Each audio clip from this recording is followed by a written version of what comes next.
લઈ જાય એટલે એ વાસના હાથે જાય એની બને એટલે કે વાસના રહી ગઈ છે. વાસના રહી ગઈ અને વાસના એને કોઈ ન રહ્યો હોય એને તો મોક્ષ જ થઈ જાય.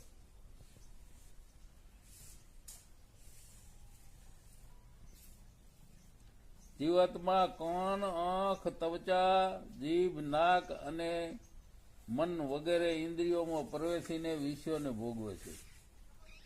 જીવને દેહ તજા પછી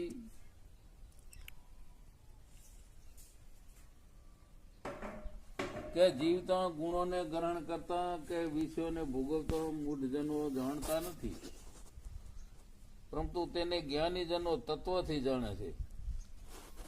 હવે પ્રયત્ન કરવાથી યોગીજનો તેને આત્મામાંથી થયેલો જોવે છે, પરંતુ મનના મેલા અજ્ઞાનીજનો પ્રયત્ન કરવા છતાં તેને જોઈ શકતા નથી.